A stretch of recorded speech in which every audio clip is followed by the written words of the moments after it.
अरे कुरान के जगह तोरा के गीता रटाई आ जब तोरा के मारम नुरे बेटा अपन धर्म बताई। मेरा भारत महान।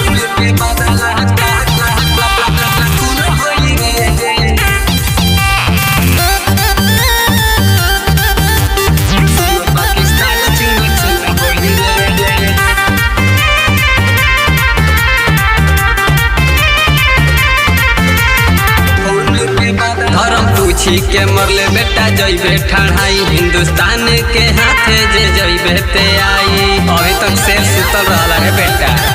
धर्म पूछी के मरले बेटा जइबे ठढ़ाई, हिंदुस्तान के हाथे जे जइबे धराई। जगा के गलती कैले तोरा देहिया में फायर धुन धुन होई रे।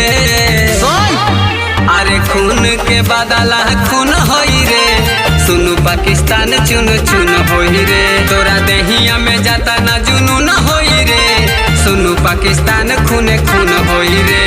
पूरा खून से बौछार हो जाइए।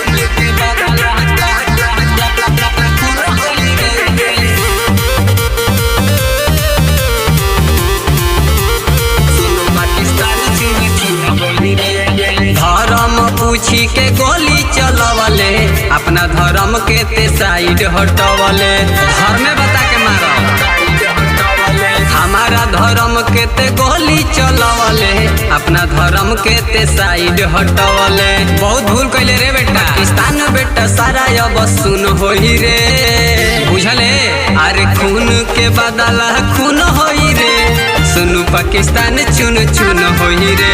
अरे देहिया में जाता ना जुनून होई रे, सुनु पाकिस्तान खून खून होई रे। मैं देह के गर्मी तोर झाड़ दे।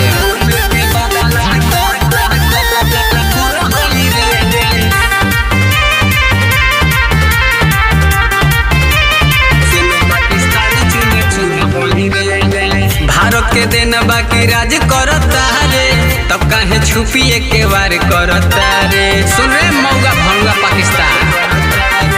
भारत के दिन बाकी राज करता रे, तब काहे छुपिए के वार करता रे। साला कायर ढेर भइल मोह माया अब पुन होई रे।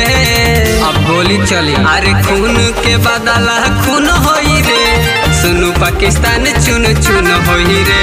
अरे देहिया में जाता ना जुनून होई रे, सुनु पाकिस्तान खून खून होई रे।